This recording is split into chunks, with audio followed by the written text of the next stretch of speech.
Welcome to Money Hacks, a podcast series by the Straits Times and the Business Times where we offer tips for the newcomer to the financial investment scene. Hi everyone, I'm Ernest and my co-host is the Business Times digital editor Christopher Lim. Now for this episode, we are with the Straits Times business editor Lee Sushan and correspondent Grace Leong. Now Sushan first. Let me pose you this scenario. Say I'm new to the investment scene. I get confused when people tell me to diversify my portfolios, but I get excited when people tell me that the cryptocurrency bubble has burst, that this golden chance might not come round again so soon. Now, friends are egging me on. They keep sending me these videos of Elvis Presley's classic It's Now or Never. You know that song, right? It's now or never. Oh man. Anyway, what should I do? When you embark on investments, I would like to say that one of the important lessons perhaps is patience and not to rush into things. So of course, a lot of people get into investments because they feel that all their neighbors and all their friends are making lots of money and they always worry about losing out.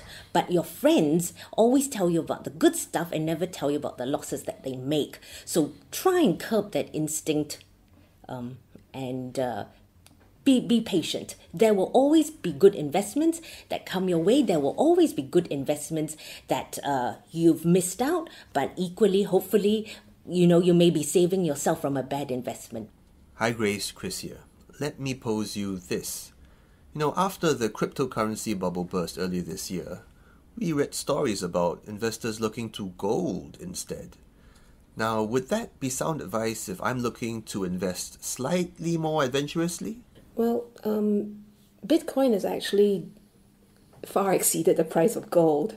The total capitalization of Bitcoins issued is only about $200 billion, and that can hardly be compared with the total value of the gold reserves in the world, which come to about $8 trillion.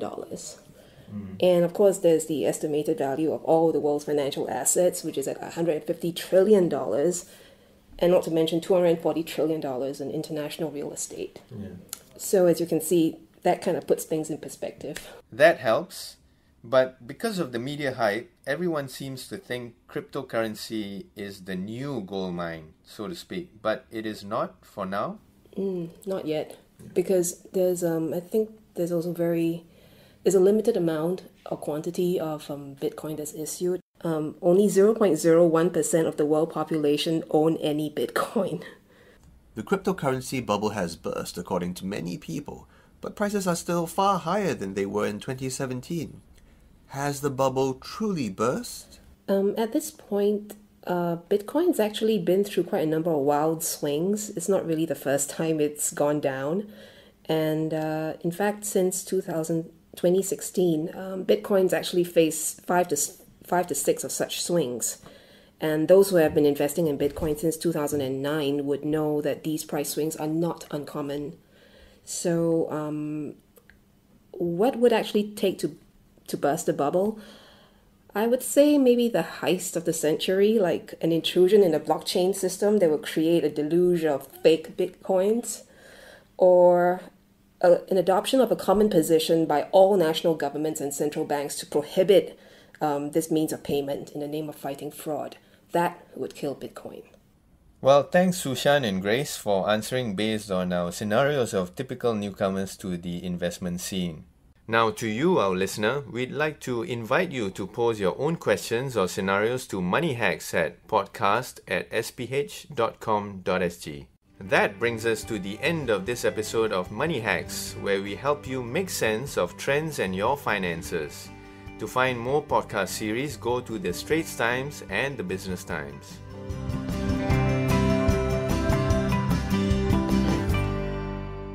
Do note that any financial or investment information in this podcast is for use in Singapore only and is intended to be for your general information. Any particular investment or decision should only be made after consulting with a fully qualified financial advisor.